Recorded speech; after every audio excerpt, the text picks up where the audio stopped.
I am here now to address Bill C-83. I appreciate that the Liberal Party gave me a time slot in recognition of the fact that there's been an allocation of time on debate, and I otherwise might not have been able to speak on this at all. So I do wish to go on the record as, and I'm not feeling any sense of cognitive dissonance in doing this. I thank the government party for allowing me to speak for 10 minutes, and I also wish the government party hadn't decided to use time allocation on C-83.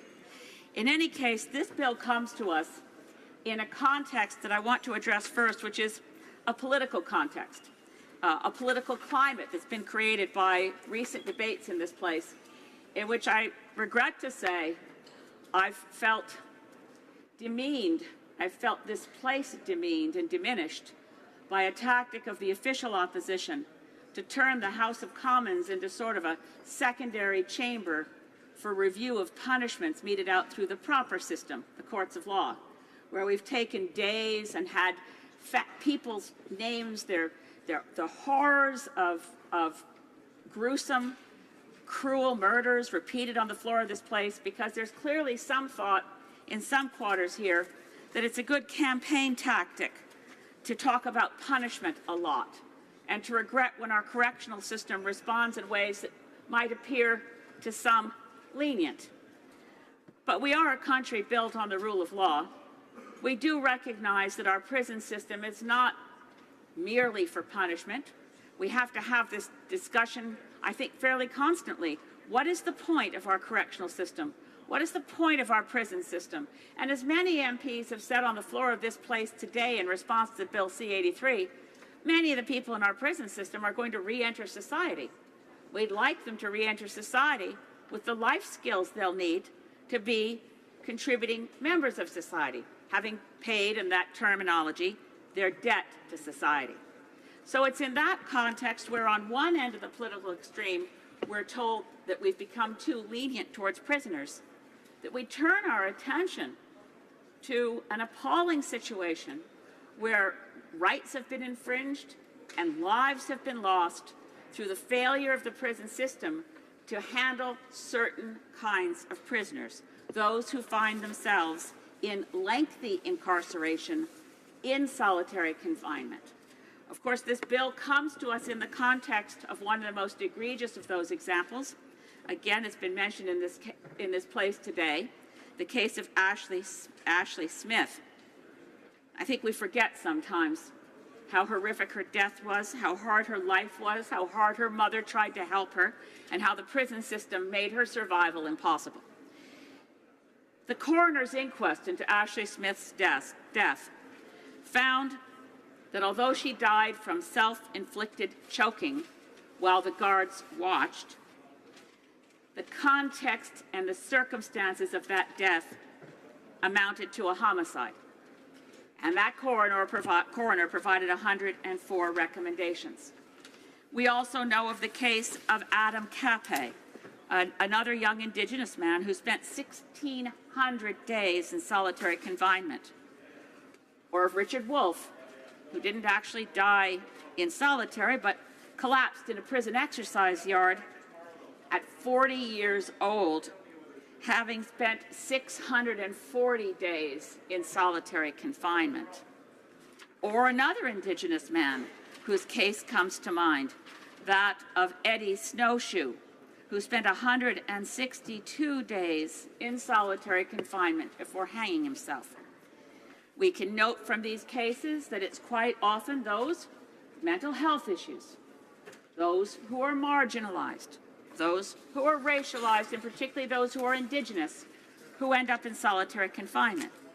So it's certainly welcome that the Minister of Public Safety has brought to this place a bill that promises to end this ongoing stain on the reputation of Canada as a civilized country, because solitary confinement for those lengths of time have been found internationally to constitute torture.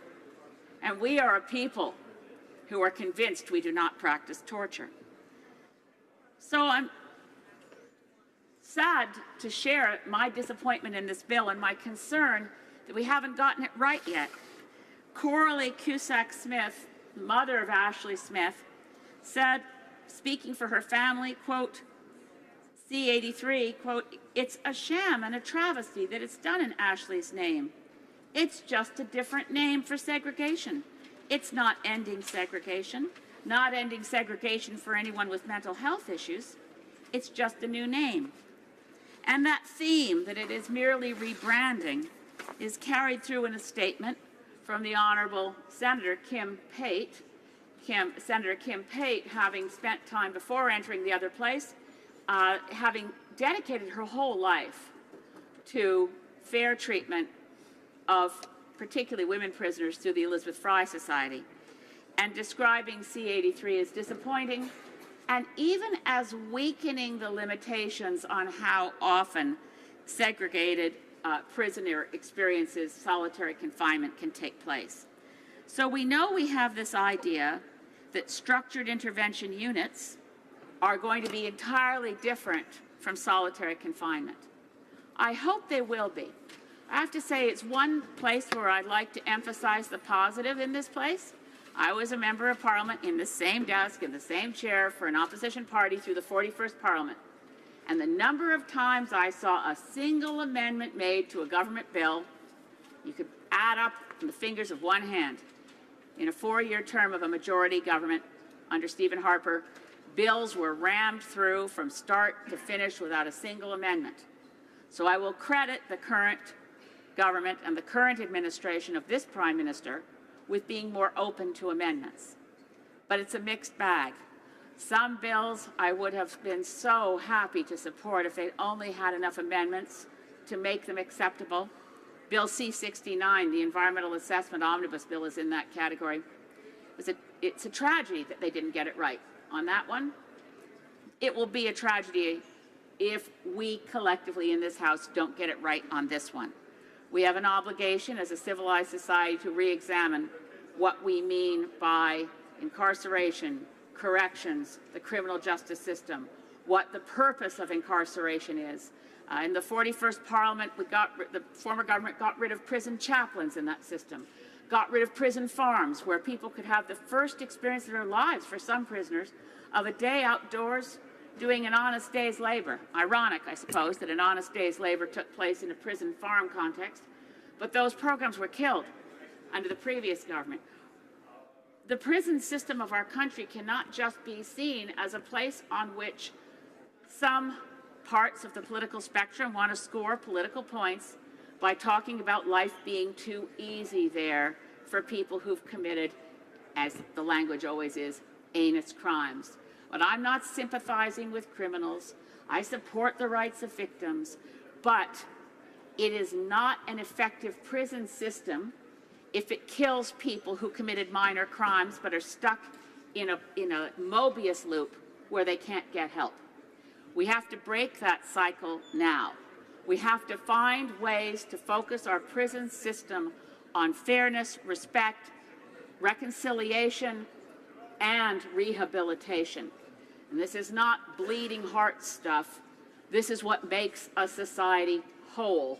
This is what allows people who've been in prisons to come back out and function in a civilized society and not pass on the patterns of behavior to their family and their children that they experienced.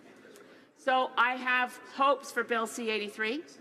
I will do everything I can in committee, and I will do everything I can by working with the groups that have given their lives to this, whether Elizabeth Fry Society, the John Howard Society, the BC Civil Liberties Association, the Canadian Civil Liberties Association, and those very brave people who've been incarcerated and who are willing to come forward and say, this is what would have helped me, this is how it didn't help me. And yes, a prison system is to ensure that people pay their debt to society and are punished for things that are morally indefensible, a huge assault to our society. But there are also a lot of people in prison who've committed relatively minor crimes. And if they had wealth and they had better lawyers, they might not be there. But for the grace of God go you or I, so let's fix Bill C-83. Thank you.